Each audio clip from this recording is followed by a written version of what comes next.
시간 하나님 말씀 보겠습니다. 살아계신 하나님 말씀은 마태복음 28장 16절부터 20절까지입니다.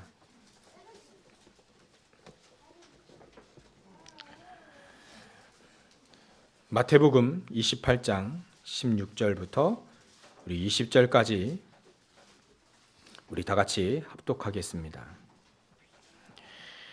11 제자가 갈릴리에 가서 예수께서 지시하신 산에 이르러 예수를 배웠고 경배하나 아직도 의심하는 사람들이 있더라.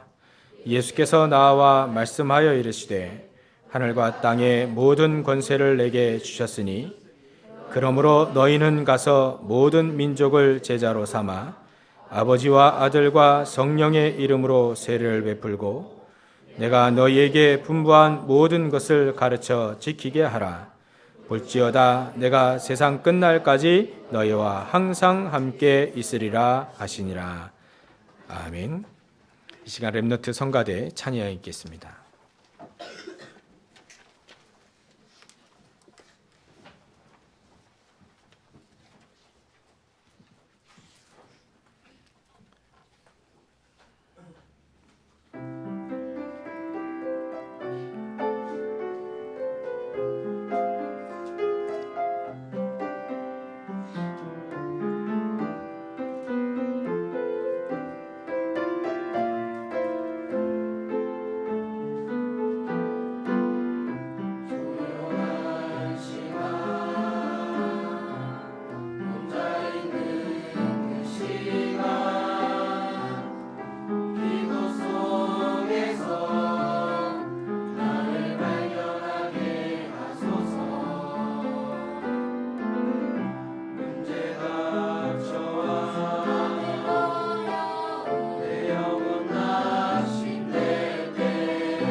좀 안타까운 얘기지만, 안타까운 일이니까 다들 쳐다보시네요.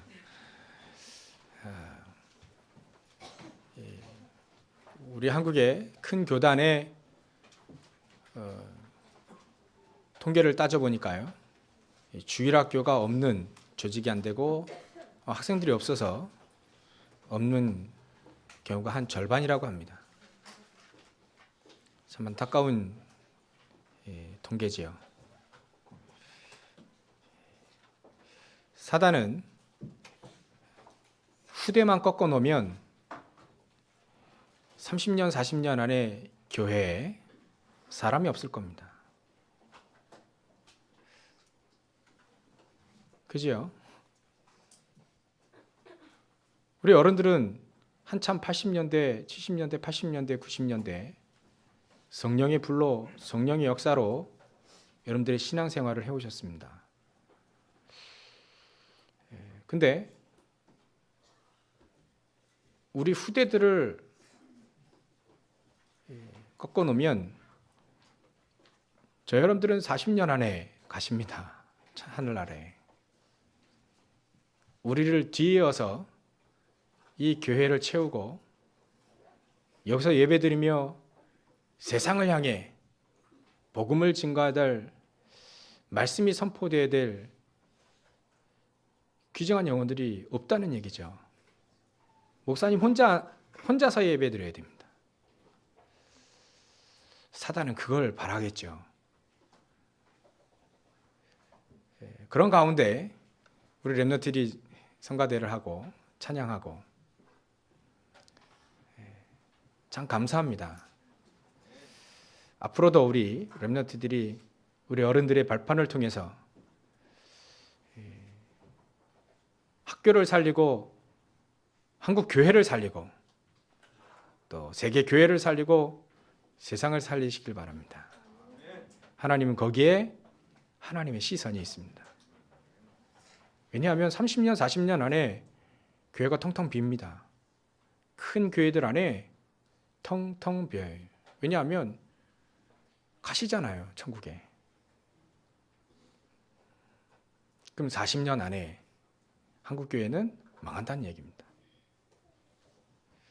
우리는 그런 그 중요한 갈림길에 있습니다. 그 갈림길이 우리의 전환점이 될지 아니면 한국 교회가 망해야 될지 가장 중요한 시간표 가운데 있습니다. 이 시대에 하나님이 저와 여러분들을 오늘 제목을 보니까 권능을 왜 주셔야 되는가? 우리가 왜 권능을 입어야 되는가? 오늘 귀중한 언약을 붙잡고 돌아가시길 주의 이름으로 축원합니다. 세상에는요, 복음 아닌 것도 능력이 많습니다. 복음 아닌 것도 힘이 있고요, 능력이 많아요. 그래서 사단은 능력이 많아요. 귀신들도 능력이 많고. 그래서 정치, 경제, 문화를 거의 지금 사단이 잡고 있죠. 흑암 경제로, 흑암 정치로, 흑암 문화로. 그만큼 능력이 많습니다. 그래서 우리 복음 가진 자를 핍박하고 종교라는 허울로 복음 가진 자를 죽이고 핍박하고 그리하죠. 그래서 오직 복음만 증거하는 사람들만 핍박합니다. 능력이 많은 그 사단이 말이죠. 그 귀신이 오직 복음만 가지고 있는 사람만 핍박해요. 아마 두루두루 복음도 좋고 종교도 좋고 종교가 또 다 똑같지 이런 사람 절대 핍박 안 해요. 오직 그리스도라고 하는 사람만 핍박합니다. 그래서 우리가 오직이라고 하는 단어를 쓰면 핍박받는다니까요. 오직 그리스도만, 우린 그 오직 그리스도만을 위해서만 산다 그러면 핍박해요.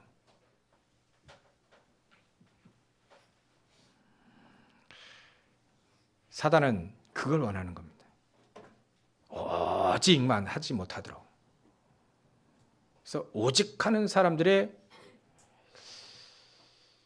그 권능을 두려워하는 거예요, 사단이. 근데 세상은요, 그만큼 정치 거의 흑암이 장악하고 있습니다. 뭐 뛰어난 정치가 한 명 나오면요, 그 사람 다 따라가면서 영웅 한 명 나오면요, 전쟁하고 정복하고 막 그래요. 그래서 사람들 죽이고, 그 뛰어난 머리와 그 뛰어난 능력 가지고 전쟁한다니까요. 여태까지 영웅들이 일어나세요. 그만큼 사단은 정치가를 움직일 수 있을 만큼 능력이 뛰어납니다. 그것을 힘입은 예전부터 있었던 네피림이 결국은 사람들을 조종해서 타락하게 만들고 전쟁하게 만들고 싸우게 만들고 그러는 거예요. 그만큼 사단은 능력이 많습니다. 근데 더 우리가 봐야 될 것은 우리 기독교라고 하는 그 모습을 가지고 복음보다 더 능력이 많게끔 뭔가를 속이는 것들이 있어요. 그것이 여러분 잘 아시는 신비주의와 율법주의, 기복신앙 이런 겁니다. 우리가 예전에 조선시대에 유교 사상이 있기 때문에 우리 기독교를 그러니까 유교 사상 비슷하게 복음을 오해하는 사람이 많이 있었어요. 그래서 우리 예전에 어른들 청바지 입고 오면 어디 예배당에 청바지 입고 오냐 막 이런 얘기하시죠. 어디 기타를 들고 교회 올 수 있겠냐 예전에 그랬어요. 기타는 좀 약간 이제 껄렁껄렁한 사람들 기타 들고 다녔거든요. 그 껄렁껄렁한 깡패들이 청바지 입고 다녔었거든요. 그러니까 복음을 잘 모르니까 청바지 얼마나 편한 옷인데 말이죠. 그 기타 얼마나 훌륭한 악기인데 말이죠. 복음을 잘 이해를 못하니까 사단은 말이죠. 정말 복음을 이해하지 못하고 다른 것을 하게 합니다. 다른 것. 그게 바로 기복주의 신앙, 율법 비슷하게 뭔가 능력만을 나타내는 뭔가의 신비주의. 그게요 또 능력이 많아요. 제가 신비주의 하는 분들을 보니까 잠깐 본 적이 있습니다. 근데 얼마나 능력이 많은지 몰라요. 기도하면요 과거 현재 미래 싹 다 맞추고요 막 앞으로 이거 해라 막 이러면서 잘 모르는데 기도만 하고 해가지고 말이지. 근데 그 신비주의 하시는 분들이 뭐냐면 사실은 복음은 얘기합니다. 복음은 얘기하는데 매력을 못 느껴요. 뭔가 좀 약간 부족해. 복음을 얘기하는데 뭔가 좀 약간 부족해요. 그러니까 뭔가 좀 더 하나를 해야 돼. 그게 신비주의입니다. 그러니까 성이 안 차는 거죠. 복음만으로. 여러분들 오늘 또 우리 아침에 우리 여러분들에게 또 십자가 메시지를 또 해줬어요. 근데 그게 사실은 우리의 성경이 모든 걸 종합하고 있는 거거든요. 근데 저거 가지고는 시시한 거예요. 십자가 메시지 가지고 시시한 겁니다. 그러니까 뭔가를 좀 더 해야 돼. 그러면서 좀 기도하신다는 분들이 그 복음에 부족하니까 기도를 더 한 거지요. 복음에는 얘기도 하고 다 합니다. 근데 매력을 못 느껴요. 그것은 말 충분히 만족함을 못 느끼는 거죠. 그러면서 뭔가 좀 기도해서 능력을 얻게. 그게 바로 신비주의입니다. 나중에는요. 철저하게 망합니다. 왜냐하면 정확한 복음이 아니기 때문에. 근데 능력만 나타난다니까요. 기도하면요. 얼마나 능력이 나타나는지 몰라요. 전부 다 알아맞히고 막 사람들이 힘내게 하고 그래서 사단을 막 자꾸 속입니다. 그런 거 가지고. 그리고요. 자꾸 기복신앙으로 자꾸 몰아가지요. 야, 교회 나오면 복 받는데 이게 은연중에 전달되어지는 메시지 아니겠습니까?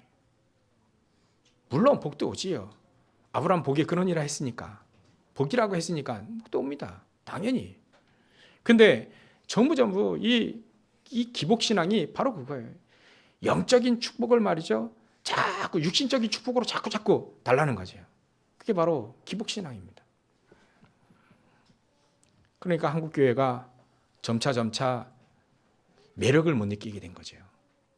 복음은 등한시하고 복음은 매력이 없고 복음에 만족하지 못하고 다른 거 하다가 망했거든요.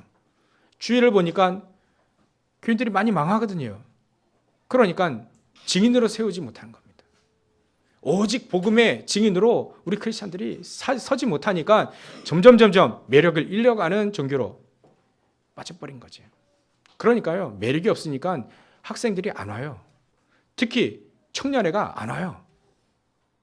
청년들이 교회 안 온다니까요. 왜? 매력이 없으니까요.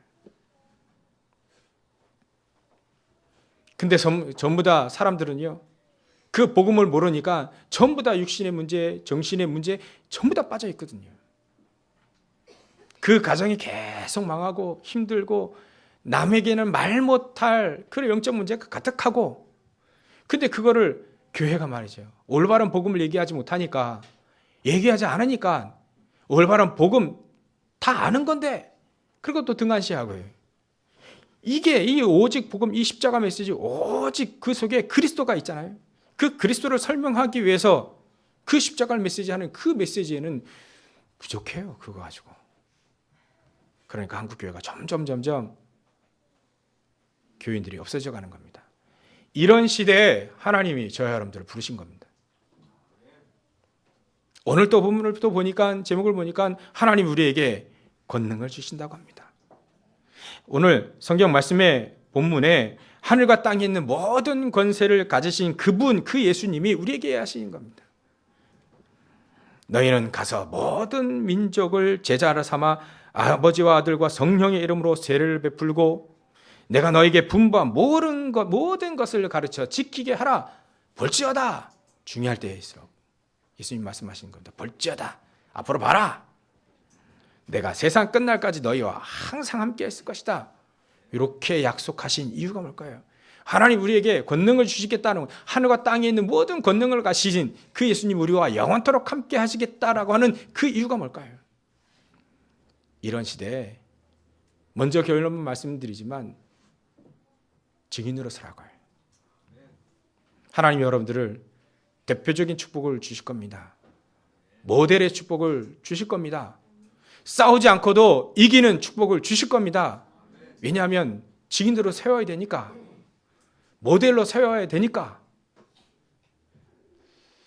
그래서 모델은요, 일단은 이 모델은 좀 약간 이렇게 좀 볼품이 좀 있어야 돼요, 그죠? 키도 크고 또 옷이 잘 어울릴 수 있도록. 저는 아무리 체형이 옷 잘 입어도 잘 안 어울리는 체형이에요.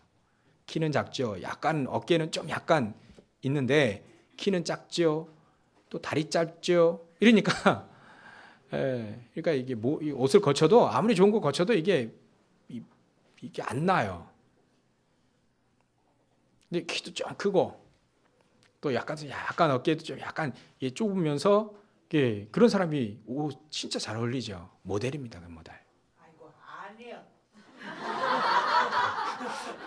아니요. 알겠습니다. 근데 우리는 신앙의 모델로 우리를 세운 겁니다. 그렇죠? 많은 사람들이 우리를 보고, 아, 하나님의 자녀가 저런 축복을 주셨구나. 아, 하나님 믿으면, 예수 믿으면 저리 되는구나. 그래서 하나님은 이스라엘 민족이 가나안 땅을 들어갈 때 말이죠, 하나님 말씀하신 거예요. 너희들이 심지도 않은 것을 먹어야 된다. 너희들이 짓지 않은 성읍 속에 들어가 살아야 된다. 왜 그랬을까요? 우리가 뿌리지 않고 우리가 심지도 않고 거두지 않았던 그 양식을 왜 먹어야 될까요? 왜 먹을 수밖에 없을 만큼 하나님이 그렇게 하셨을까요?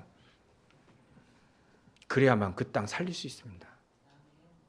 하나님은요, 그렇게 해야만, 이삭에게 100배의 축복을 주셔야만 살릴 수 있는 거예요. 하나님 그 축복을 주시려고 우리를 모델로 부르신 겁니다. 육신의 모델이 아니라 영적인 모델로 하나님은. 그래서 아브라함은 복의 근원, 예전에 그런 말이 돼 있죠. 예전 성경 복의 근원. 지금 성경에는 복이다라고.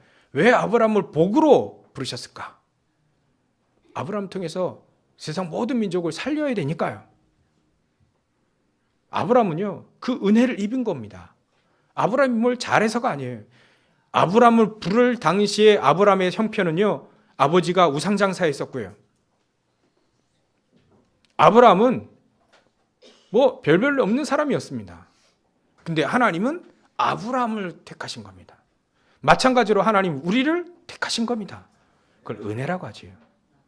우리가 뭐 잘해서 그런 게 아닙니다. 하나님 우리를 부르신 겁니다. 그래서 아침에 우리 산업선교 예배 때 하나님이 우리를 부르신 이유, 하나님 우리를 통해서 모델의 축복, 왜 하나님 우리에게 이 축복의 흐름 속에 있게 하셨는가?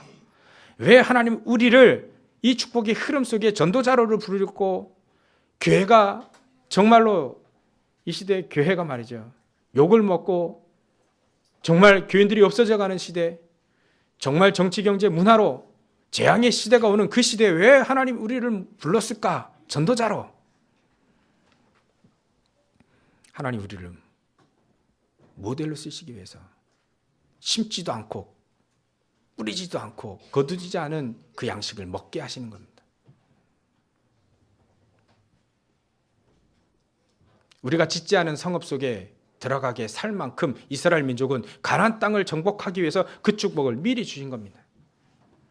아마 우리에게도 그런 축복이 다 예비되어 있습니다. 그걸 알려면 정확한 복음을 이해해야 됩니다. 그 복음으로 우리는 충분해야 됩니다. 그 복음 하나만으로, 오직 그리스도만으로 우리는 만족을 얻어야 되죠. 그런 사람을 하나님은 모델로 쓰시게 되어 있습니다. 아브라함에게는요, 많은 것들이 필요하지만 가나안 땅 들어가게 하시기 위해서 저 갈대아 우르에서 빼냈을 때 아브라함에게는 많은 것들이 부족했습니다. 근데 하나님은 충분했습니다. 왜냐하면 아브라함이 하나님을 알았거든요. 그거 하나만으로도 충분한 겁니다. 하나님 편, 우리 편에서는 많은 게 부족하고 많은 게 없지만 하나님 편에서는 내가 너와 함께 할 것이다. 내가 너를 복의 근원으로 복으로 불렀다. 만약에 너를 저주하는 사람 내가 저주하겠다. 너를 축복하는 사람 내가 축복하겠다라고 했거든요. 그러면 하나님이 우리와 함께 하시면 끝나는 거 아니겠습니까? 아브라함은요, 처음에 이게 잘 안 믿어지다가 전차 믿어진 겁니다. 우리에게는요, 하나님이 우리와 함께하는 축복, 그것만으로도 충분한 것, 그게 바로 저 여러분들 부르신 이유고요, 이스라엘 민족을 불러서 모델로 삼으신 바로 이유입니다. 렘넌트 7명을 부르신 하나님의 이유가 바로 그 모델이죠. 하나님은 저와 여러분들을 그런 모델의 축복을 주시려고 지금도 권능으로 함께 하시려고 준비되고 있는 겁니다. 권능. 그래서 우리가 먼저 정확히 알아야 될 부분이 있죠. 복음입니다. 복음을 정말로 이해하고 잘 알고 있어야 돼요. 복음 비슷한 것 가지고 있으면요, 언젠가는 무너집니다. 복음 비슷한 것이 서론에 말씀드렸던 기복주의 신앙. 복 받고 좀 사업 좀 잘 되다가 건강 좀 회복하다가 그게 기독교의 모든 인양, 그리 하고 나서 그 응답 받으면 교회를 떠나시는 분들이 너무 많이 봤어요. 근데 하나님 우리 이 땅에 십자가를 지시고 그가 찔리시고 그가 상하시고 그의 십자가에 못 박히신 이유가 그것 때문이겠습니까? 우리가 좀 병 낫고 사업 좀 잘 되다가 공부 좀 잘 되다가 성공하는 게 예수님이 이 땅에 십자가에 달리신 이유인가? 아닙니다. 성경은 그렇게 말하고 있지 않습니다. 그래서 우리는 복음을 정확하게 이해를 해야 됩니다. 정확하게 알아야 됩니다. 우리 인간은 원래부터 하나님의 형상대로 창조되었다는 거죠.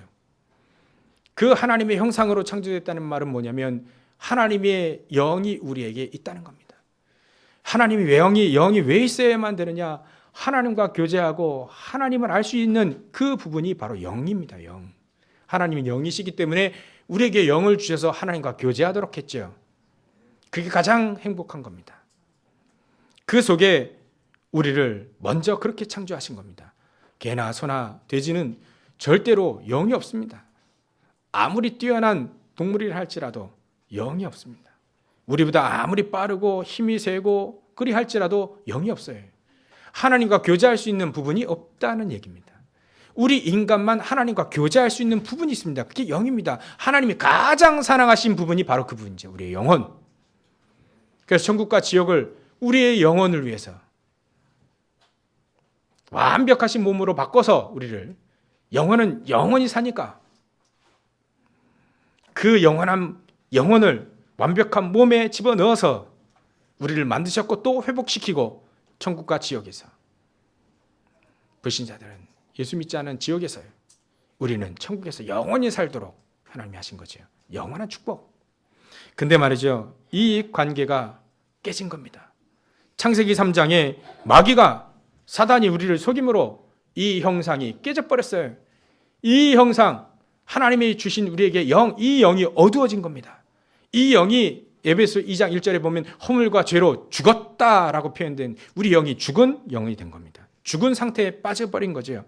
그 즉시 우리는 사단의 종이 되어 쉴 새 없이 고통당하고 쉴 새 없이 저주당하고 쉴 새 없이 실패와 저주 가운데 빠지게 된 겁니다. 그게 바로 우리가 당한, 하나님 떠나서 당한 고통과 저주죠.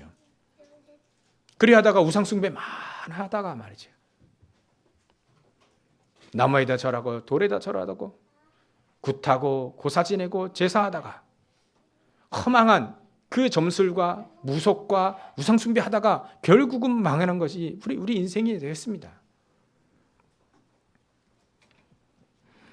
거기에 빠져있는 우리 인간이, 하나님이 아무리 발버둥 쳐서 아무리 발버둥 쳐도 그 속에서 빠져나올 수 없는 우리 인간에게 하나님은 길을 내신 겁니다. 그 길 이름이 바로 그리스도입니다. 그 그리스도를 통해서 하나님을 만나게 되어지고 하나님의 형상이 회복되어지는 길이 열린 거지요. 그래서 그 예수 그리스도를 믿기만 하면 하나님의 자녀가 되는 권세를 주신 겁니다. 그 즉시 우리의 형상이 회복되어진 겁니다. 하나님의 형상이 회복되어진 겁니다. 그 예수님이 말이죠, 그 그리스도를 이 땅에 오셔서 사람이자 하나님이신, 왜 사람이어야 됩니까? 우리 사람을 구하시기 위해서 사람의 형상을 입고 오셔야 됩니다. 왜 하나님이십니까? 사단의 권세를 깨고 죄 문제를 해결하고요, 하나님 만나는 길을 여시려면 하나님이 하셔야 되는 거예요. 인간이 할 수 없기 때문에 하나님이 직접 인간의 몸을 입고 오셔서 이 땅에 오셔서, 우리 아까 성시 교독했죠? 그분이 십자가에 달려 고통당하고 죽으셔야만 되는 겁니다. 그래서 오늘 어찌 말하면 종료주일이고요, 이제는 고난주가 시작되지요. 우리가 고통당하는 것은 죄 문제 해결할 수가 없습니다. 자, 여러분들이 십자가에 달려봐야 죄 문제 해결되지 않습니다. 우리는 못해요, 그 부분을. 필리핀에는 매년 한 번씩 십자가에 못 박힌다는 사람이 나온다죠. 그 의미 없는 겁니다. 우리 인간이 아무리 십자가에 100명, 1000명, 10,000명이 십자가에 달려도 죄 문제 해결할 수가 없습니다. 우리 인간은 하나님이신 그 그리스도가 이 땅에 오셔서 단 한 번만 족합니다. 그분이 십자가에 달리시는 거예요. 그리스도가 십자가에 달려야 되는 겁니다. 하나님의 아들, 그 성령으로 잉태된 동전녀 탄생한 그 예수님이 십자가에 달려야만 죄 문제가 해결되어지는 겁니다. 하나님 만나는 길이 열려지는 겁니다. 사단의 모든 권세가 그 앞에 꺾어지는 거죠.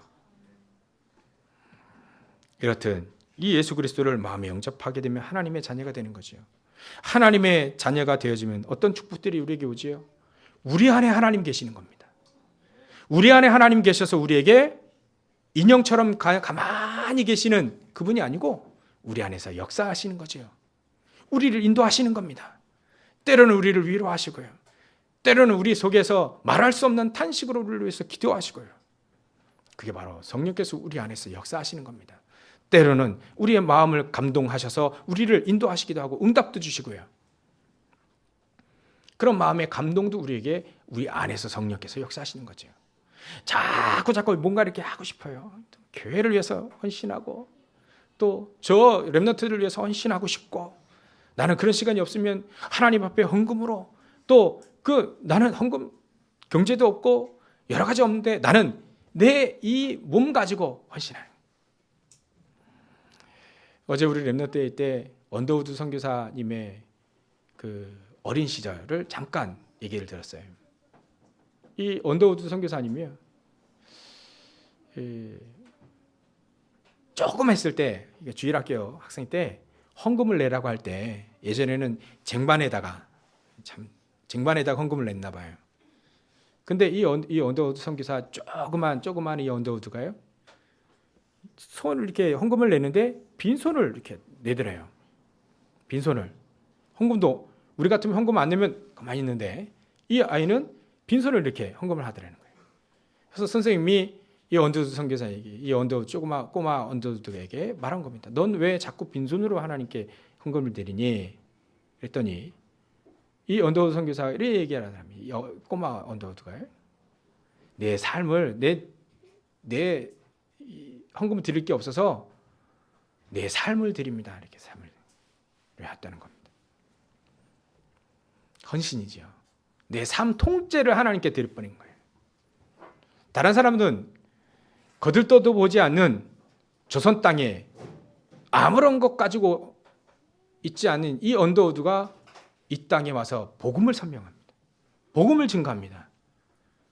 제2의 선교 대국으로 우리를, 그 선교사님들의 헌신, 그걸 통해서 우리나라는 이렇게 복을 받았어요. 조그만 땅덩어리에 그것도 반으로 뚝 잘라진 그 나라, 아무리 가봐야 6시간 안에는 모든 나라를 다 갈 수 있는 나라. 좋은 겁니까? 나쁜 겁니까? 운전하는 사람 참 좋은데 좁지요. 그런 나라의 경제 10위권에 들어가는 그런 경제 대국의 나라로 하나님 바꾸신 이유가 그런 선교사님들의 헌신이 있었던 거죠. 이렇듯 복음 가지고 있는 이분들을 통하여서 우리나라는 이렇게 복을 받았습니다. 단 하나, 복음 하나 때문에요. 복음 하나 때문에 이분들이 정말 흑암 가운데 빠져있는, 우상 가운데 빠져있는 이 조선 땅에 온 거예요. 근데 이 땅에 복음을 설명하니까 그 복음 때문에, 그 복음 하나 때문에 우리나라는 이렇게 강대국이 됐습니다. 잘 사는 나라가 됐죠. 하나님은 그 복음 하나 때문에, 다른 사람들은 무시하는 그 복음 하나 때문에, 그래서 멸망하는 자들은 그 십자가의 도가 아주 미련하게 보이는 거죠. 고린도전서 1장 18절에 그래 나온 겁니다. 십자가의 도가 멸망하는 자들에게는 미련하게 보이며 우리 하나님의 자녀에게는 하나님의 능력이 되는 거지요. 그 복음 하나가 때문에요. 별별 없는 것처럼 보이는 그 복음 하나 때문에 한 나라를 부강하게 하기도 만들고요. 그 한 사람이 복음 하나 딱 붙잡고 이 미지의 땅, 우상의 땅 건너와서 복음 하나를 딱 던졌는데 나라가 변하게 되는 거예요.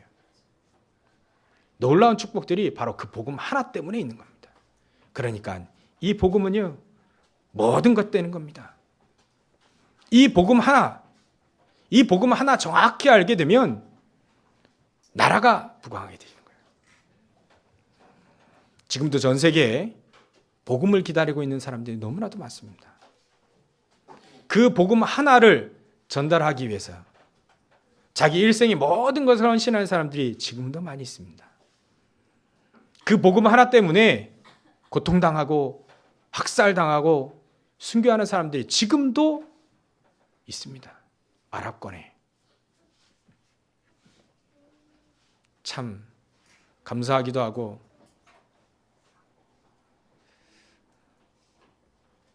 또 놀라운 축복들이지요. 지금도 그런 역사들이 일어나고 있습니다. 하나님은 이 복음을 정확히 알으라고 합니다. 복음을 정확히 알지 못하면 하나님은 아실 때까지 많은 것들을 준비해 놓으십니다. 아브라함을 대충 이렇게 보면요, 많은 일들을, 사건을 겪게 합니다. 그 복음을 정확히 알 때까지. 때로는 고난이 있기도 하고요. 때로는 핍박이 있기도 하고. 때로는 두려움과 때로는 감당 못할 것 같은 그런 사건 가운데 빠지게 하죠. 그런데 그럴 때일수록 하나님은 단 한 가지입니다. 복음을 정확히 알아라. 그 하나예요. 그 복음을 정확히 알게 되어지면 나머지는 하나님이 하시는 거니까. 복음을 정확히 알아라. 왜냐하면 하나님은 우리가 연약한 거 아시거든요. 우리가 홀로 싸우면 사단에게 지는 거 아십니다. 귀신에게 지는 거 아십니다. 그래서 하나님은 우리에게 권능을 입혀주시는 거예요. 다 준비해 놓으셨습니다. 하나님은 권능. 그래서 예수님께서 사도행전 1장 8절에 오직 성령이 너에게 임하시게 되면 너희가 권능을 받고, 우리는 권능이 필요한 존재입니다. 우린 스스로는요, 흑암세를 못 꺾어요. 못 이깁니다. 흑암에 빠진 정치, 경제, 문화 속에서 우리는 살아날 수가 없습니다.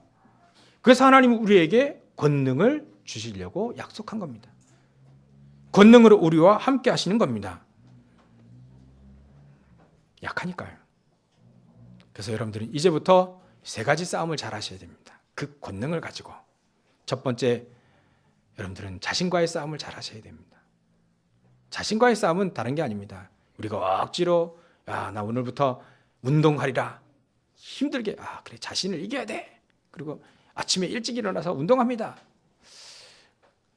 그건 불신자들이 자신이 싸움하는 거고요. 우리는요, 그게 아닙니다.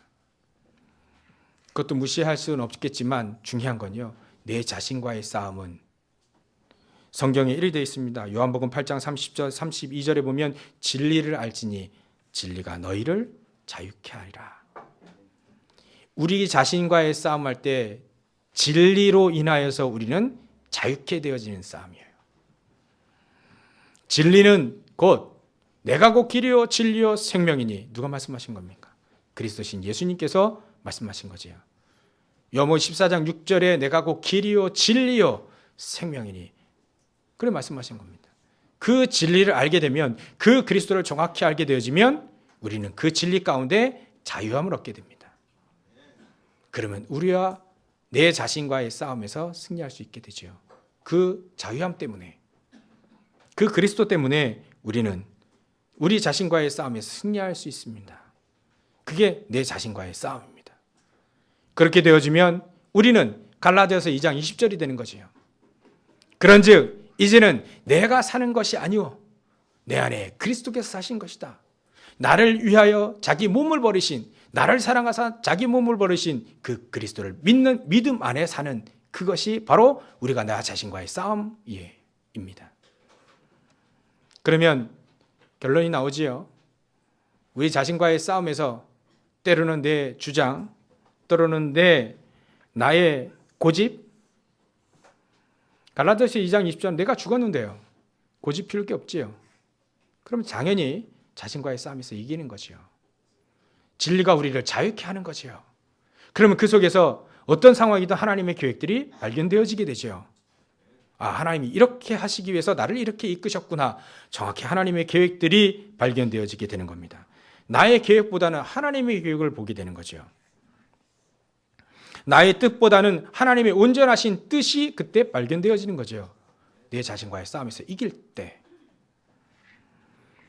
그렇게 되어지면 나의 환경을 하나님께 맡기고 하나님의 계획을 발견하게 되는 것이죠. 이런 내 자신과의 싸움에서 승리하게 됩니다. 권능이 임하게 되면. 첫 번째 싸움에 승리하게 되면 두 번째 싸움에 승리하게 됩니다. 그것이 바로 사단과의 싸움입니다. 그래서 예수님은 진리이기 때문에, 또 예수님은 거룩하시기 때문에 우리는 거룩한 삶을 통해서 내 자신이 자유하게 되면 이제는 사단과의 싸움에서 승리하게 되는 거죠. 내 안에서 역사하시는 그분이 나를 이기게 하시는 거죠. 이미 예수님은 사단과의 싸움에서 이겼으니까, 십자가상에서 이겼으니까, 그 십자가의 사랑을 알고 있는 우리 안에 들어오셔서 우리를 승리케 하고 우리를 사단과의 싸움에서 승리하게 만드시는 거죠. 그래서 우리에게 무기들을 줬어요. 에베소 6장 10절부터 20절에 보면 우리에게 무기를 줬습니다. 구원의 투구를 쓰고 의의 흉배, 진리의 허리띠, 복음의 이 신을 신고 말씀에 칼을 두고 믿음의 방패를 들고 온 우리를 완전 전신갑주를 딱 주셔서 사단과의 싸움에서 이길 수 있도록 우리 모든 것을 다 주셨습니다. 결국은 말씀이죠. 말씀 붙잡고 우리는 승리할 수 있게 되어집니다. 우리 힘으로 되진 않지만 예수님의 권능으로 가능한 겁니다. 예수님의 권능이 있어야만 사단과의 싸움에서 승리할 수 있습니다. 그래서 예수님이 얘기하셨어요. 영접하는 자, 곧 그 이름을 믿는 자들에게는 하나님의 자녀가 되는 권세를 주셨으니. 요한복음 1장 12절입니다. 오늘 본문에게도 이렇게 나와 있습니다. 18절에 하늘과 땅에 있는 모든 권세를 예수님이 가졌다라고 했습니다. 근데 이 말을 누구에게 했냐면요, 제자들에게 했습니다. 17절에 보면 예수님을 배웠고 부활하신 예수님을 배웠고 경배하나 아직도 의심하는 사람들이 있더라. 의심하는 사람들도 있는데 불구하고 이 말씀을 하신 거예요. 하늘과 땅에 있는 모든 권세를 내게 주셨다. 아무런 걱정하지 말고 벌죄다 가서 증인 삼아라. 증인해라. 모든 민족에 가서 내가 분배한 모든 것을 가르쳐 지키게 하고 세례도 주고 증인되라. 증인. 이렇게 말씀하신 겁니다. 아직도 의심하는 사람이 있는데 말이죠. 그러니까 의심하는 건 그 사람 사정이지만 그 사람 사정이지요. 하나님은, 예수님은 그거에 관심이 없는 겁니다. 왜냐하면 그 무리 가운데 있는 건 증인으로 쓰시겠다고 모아놨기 때문에. 그 말은 우리의 어떻게 적용이 됩니까? 여러분들이 여기 앉아 계신 이유는 하나님이 증인으로 쓰시겠다고 하는 어찌 보면 증거입니다. 우리가 그냥 여기 온 것 같지만 여러분들 속으로 혹시 의심하는 전혀 상관없습니다. 그건 여러분 사정이고요. 하나님은요 그렇게 안 봐요. 하나님 여러분들을 증인으로 쓰시겠다고 여기에 모아놓으신 겁니다. 교회의 재앙, 경제의 재앙, 정치의 재앙, 재앙 시대 때 하나님 왜 여러분들을 여기에 모아놓으셨을까요? 그의 권능을 주시다 약속을 하셨습니까? 증인 세우려고요. 모델의 축복을 주시려고요. 그래서 여러분들 세 번째 싸움, 세상과의 싸움에서 승리하게 되는 거예요. 우리가 세상과의 싸움에서 어떻게 승리합니까?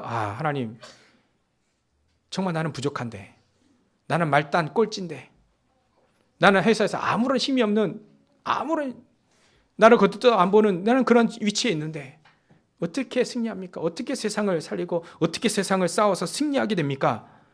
방법이 나와 있습니다. 하나님 그럴 줄 아시고 우리에게 요한복음 14장 16절에 보혜사 성령을 우리에게 약속하신 겁니다.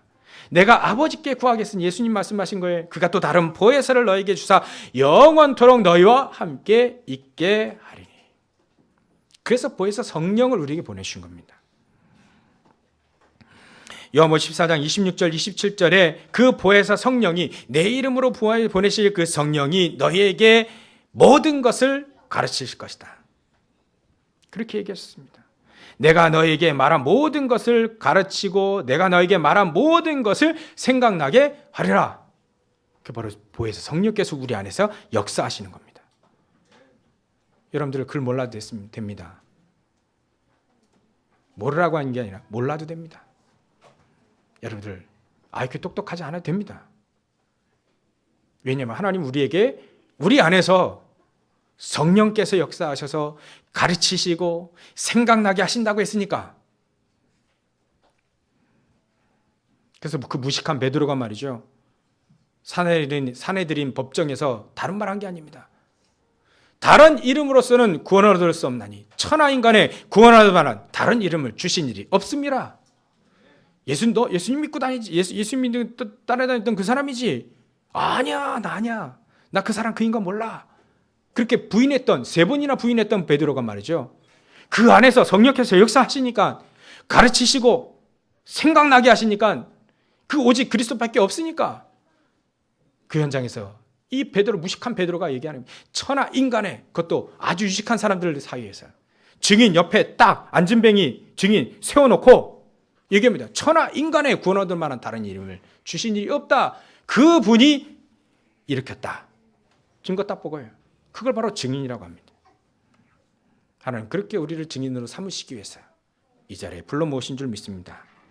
요한일서 2장 27절에 보면 이렇게 되어 있습니다. 너희는 주께 받은 바 기름 부음이 너희 안에 있나니 그것이 우리를 가르치신다고 했습니다. 기름 부음 받은 그것이 바로 성령의 역사입니다. 성령이 우리 안에 성령으로 충만하게 되면 우리를 가르치시는 거예요.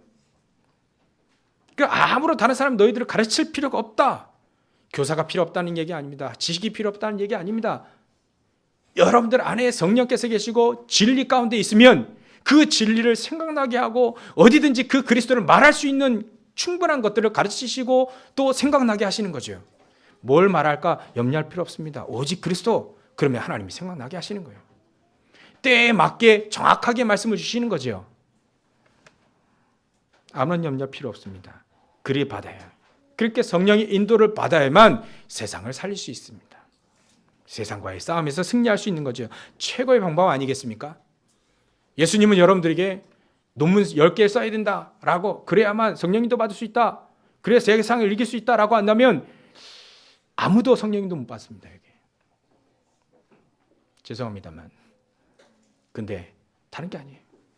우리 안에 성령, 그 성령께서 우리 안에 있고 우리 안에 우리에게 기름 부음 받은 바가 우리 안에 있으면 하나님은 깨닫게 하시는 거예요. 가르쳐 주시는 겁니다. 생각나게 하시는 겁니다. 그러면 여러분들의 현장, 여러분들의 세상, 거기가 하나님 나라가 되어지는 거예요. 그래서 마태복음 12장 28절에 예수님께서 말씀하신 겁니다. 내가 성령을 힘입어 귀신을 내어 쫓는 것이라면 이미 너희 안에 하나님 나라가 임하였느니라. 여러분들 안에 성령께서 계시고 역사하시게 되면 여러분들을 통하여서 그 현장은 하나님의 나라가 임하게 되는 겁니다. 천국이 임하게 되는 겁니다. 그걸 통해서 하나님은, 그거 위해서 하나님 우리에게 권능을 예비하신 겁니다. 사도행전 1장 8절이 그래서 필요한 거예요. 우리에게 권능이 임하시게 되면 땅끝까지 우리를 증인으로 삼으시는 겁니다. 이렇게 해서 세 가지 싸움에 승리하게 되죠. 이 권능이 여러분들을 믿으실 때 언제 나타납니까? 여러분들이 예수가 그리스도라는 사실을 알게 됐을 때, 여러분들의 모든 죄 문제가 해결되어졌을 때, 이제는 사단의 권세에서 완전히 해방되었을 그때 하나님은 우리에게 이 권능을 주셨습니다. 이미 이제는 그걸 믿고 하나님 앞에 우리의 삶을 온전히 내어드리면 우리 안에서 권능으로 역사하시고 때로는 가르치시고 생각나게 하셔서 저 여러분들을 세상의 증인으로 삼으신다는 겁니다. 그래도 의문이 생겨요. 근데 하나님 왜 나에게 이런 고난한 핍박 왜 안 되게 하고 질병 가운데 왜 망하게 하고 좌절 가운데 있겠습니까? 라고 또 질문합니다. 그러면 하나님 또 얘기하십니다. 하나님의 계획이니라. 망해야 될 땐 망해야 된다. 왜냐하면 복음을 통해서 다시 일으켜 세우실 거니까. 순교할 땐 순교해야 된다. 왜냐하면 그 피가 그 땅에 뿌려질 때 복음은 승리하게 될 거니까. 왜 고난이 옵니까? 고난을 통해서 복음을 더 알으라고. 하나님의 모든 계획이 그 속에 있습니다. 그러니까 하나도 우리가 하나님 앞에 대들 필요가 없습니다. 하나님은요, 하나님이 선하신 뜻대로 인도하시는데 우리를 하나씩 하나씩 인도해 나가시는 거니까요. 착착착착 필요에 따라서 우리에게 허락하시는 거예요. 그것이 믿어지는 순간 우리에게는 권능이 임하게 되는 겁니다. 그것이 믿어지는 그 순간 하나님은 우리를 통하여서 모든 축복들을 다 설명하시려고 하나님 모든 것을 다 예비해 놓으신 겁니다. 결론입니다. 자, 여러분들 통해서 이제는 왜 그랬을까? 하나님 왜 그랬을까? 이것도 왜 그랬을까? 하나님은 우리에게 미리 응답하시려고 해요. 그래서 우리는 싸우지 않고도 승리할 수 있도록 우리를 만드시는 겁니다. 미리 정복하고 또 미리 응답하시고 미리 회복할 수 있도록 우리 모든 것들을 허락하신 거예요. 싸우지 않고도 승리하시길 바랍니다. 그것이 영적인 서밋입니다. 영적인 서밋에 들어가시길 바랍니다. 저 여러분들은 모델의 축복을 증인으로 세우시려고 저 여러분들 모든 것들을 허락하신 겁니다. 마지막으로 왜 하나님 우리에게 권능을 입히시려고 하는가? 저 여러분들 통해서 전도 선교하시려고요. 다른 의미가 없습니다. 전도와 선교하시려고요.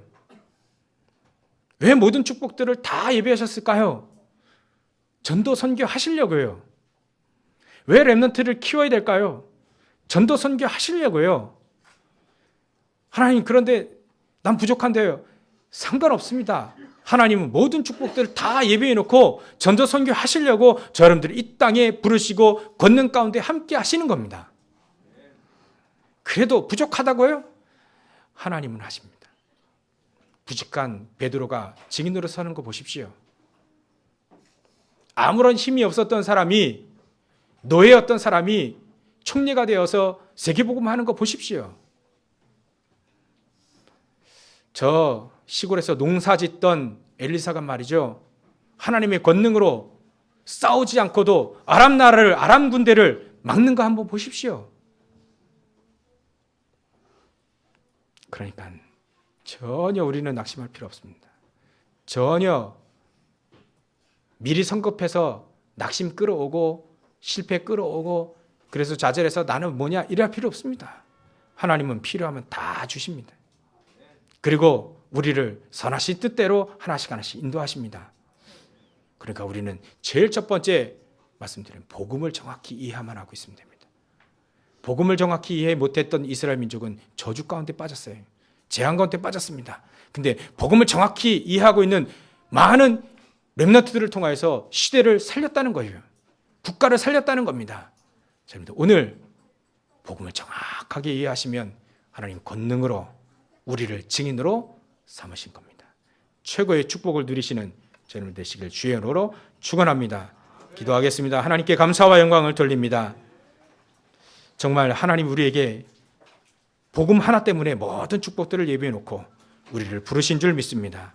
이것이 믿어지고 이 하나님의 은혜를 신뢰하고 오직 하나님만을 바라보며 승리하는 저를 될 수 있도록 인도해 주시옵소서. 감사와 영광을 돌리며 하신 예수님의 이름으로 기도하옵나이다.